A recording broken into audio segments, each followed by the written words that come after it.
wabarakatuh. Selamat pagi teman-teman yang saya banggakan. Semoga kita semua dalam lindungan Allah Subhanahu wa taala dan selalu diberi semangat untuk meneladani kisah orang-orang soleh terdahulu. Nah, teman-teman, saya punya pantun nih. Pergi ke pasar membeli pepaya, jangan lupa membeli mangga juga. Assalamualaikum teman-teman semua. Semoga hari ini hati kita bahagia. Nah, ada lagi nih teman-teman. Burung merpati terbang berdua, hinggap sebentar di daun jati. Kalau hati sedang gembira, belajar pun jadi lebih berarti. Perkenalkan, saya Adila Nasya Azara. Hari ini saya akan membawakan kisah inspiratif tentang keteguhan iman seorang wanita mulia yaitu Masyitoh agar kita bisa belajar tentang arti keyakinan sejati. Nah, melalui kisah ini, kita akan belajar bagaimana Masyitoh menjadi teladan dalam mempertahankan keimanan meski harus menghadapi siksaan yang sangat berat. Semoga kisah ini menguatkan iman kita dalam menghadapi ujian hidup. Masyitoh adalah pembantu rumah tangga Fir'aun, seorang raja yang sangat kejam dan juga zolim. Nah, ia mengaku sebagai Tuhan yang harus disembah oleh seluruh rakyatnya. Raja Fir'aun memerintah Mesir dengan tangan besi. Nah, siapapun yang tidak menuruti perintahnya dan tidak mau menyembah Fir'aun akan menerima hukuman mati. Nah, Masyitoh ini tak pernah mengakui Fir'aun sebagai Tuhan. Nah, secara sembunyi-sembunyi, ia tetap beriman kepada Allah Subhanahu wa taala. Fir'aun dan keluarganya tidak mengetahui keadaan Masyitoh yang sebenarnya, tapi pada akhirnya mereka tahu juga. Ceritanya begini, pada suatu hari Masyitoh hendak menyisir rambut putri Fir'aun. Tanpa sengaja, mulutnya mengucapkan Bismillahirrahmanirrahim. Lalu ketika sisir rambut jatuh, ia pun tak sengaja mengucapkan Innalillahi wa inna ilaihi raji'un.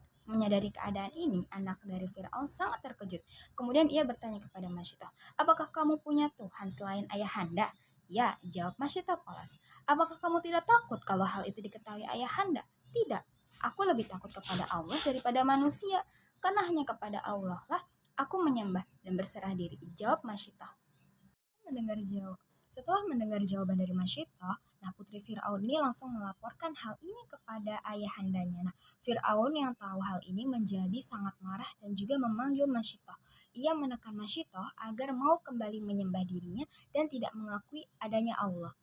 Tapi, hati Masyitoh ini seperti baja dalam mempertahankan keimanannya. Ia lebih rela mati dibanding harus menyembah Fir'aun yang bukan Tuhannya. Fir'aun sangat kesal melihat keteguhan Masyitoh dalam mempertahankan keimanannya. Ia bertekad akan menghukum Masyitoh. Kemudian ia memerintahkan kepada para pengawalnya untuk memanaskan air dalam kuali yang sangat besar. Tapi hati Masyitoh tetap tidak goyah dengan hukuman yang Fir'aun akan berikan. Tidak mau merubah pendiriannya, akhirnya Fir'aun tetap melaksanakan hukuman untuk Masyitoh. Awalnya, suami Masyitoh dimasukkan ke bejana dengan air yang mendidih. Kemudian setelah suami Masyitoh, lalu anaknya yang paling besar. Mulai di sini Masyitoh sedikit gentar dan juga ragu. Tapi anaknya yang paling kecil yang ada dalam gendongannya berkata, "Wahai ibu, jangan takut. Biarlah kita mati bersama asal iman kita tetap utuh." Setelah mendengar suara anaknya yang masih kecil ini, yang masih bayi, iman Masyitoh menjadi kokoh kembali. Dan akhirnya bersama-sama semua anggota keluarganya mati di dalam bejana yang mendidih untuk mempertahankan keimanannya daripada harus menyembah Fir'aun yang bukan Tuhannya. Bisa mengambil banyak pelajaran berharga yang bisa kita terapkan dalam kehidupan sehari-hari. Kita belajar untuk menanamkan keyakinan yang kuat dalam hati agar tidak mudah tergoyahkan oleh godaan dan juga gemerlapnya dunia. Kita juga diajarkan untuk tidak menukar keyakinan atau akidah kita hanya karena takut terhadap ancaman manusia.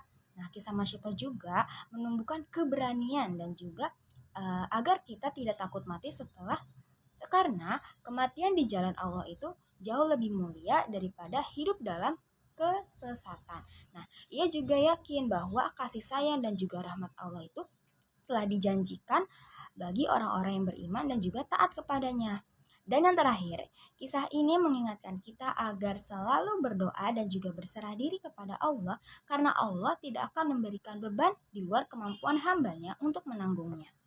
Teman-teman yang dirahmati Allah Subhanahu wa taala, marilah kita meneladani keberanian Masyitoh. Mari kita jaga iman kita dalam setiap keadaan, baik itu di sekolah, di rumah, maupun di tempat yang lainnya, ataupun bahkan di dunia maya, dan jangan biarkan godaan, ejekan, atau tekanan membuat kita lupa kepada Allah Subhanahu wa taala. Nah, dari kisah Masyitoh ini kita belajar bahwa keimanan, keteguhan iman, dan juga keberanian memegang prinsip kebenaran adalah bukti cinta sejati kepada Allah Subhanahu wa taala. Masyito memilih tetap menjaga keimanannya, memilih tetap beriman meski harus kehilangan nyawa demi menjaga keyakinannya kepada Allah Subhanahu wa taala. Nah, pesan kuncinya adalah iman adalah harta paling berharga dalam hidup. Ia tidak bisa dibeli dengan harta, jabatan, ataupun keselamatan dunia. Nah, seperti Masyitoh ini, kita harus menjaga iman kita agar tetap kuat. Karena hanya dengan imanlah kita akan selamat dunia dan akhirat. Nah, mari teman-teman kita jadikan kisah Masyitoh ini sebagai cermin, sebagai diri kita sendiri. Beranilah mempertahankan kebenaran, jujurlah dalam setiap langkah, dan juga jangan takut untuk tetap berada di jalan Allah meskipun banyak rintangan dan juga cobaan yang datang kepada kita. Nah, mulai hari ini, ayo kita kuatkan iman kita, perbanyak berdoa, dan jadilah pribadi yang teguh seperti Masyitoh. Seperti Masyitoh yang memilih surga daripada kemewahan dunia, semoga kita pun diberi kekuatan untuk memilih iman di atas segala hal. Ya Allah, kuatkanlah hati kami dalam setiap ujian, dan jadikanlah kami hamba-Mu yang tetap teguh di jalan kebenaran hingga akhir hayat. Terima kasih atas perhatian teman-teman semua. Wassalamualaikum warahmatullahi wabarakatuh.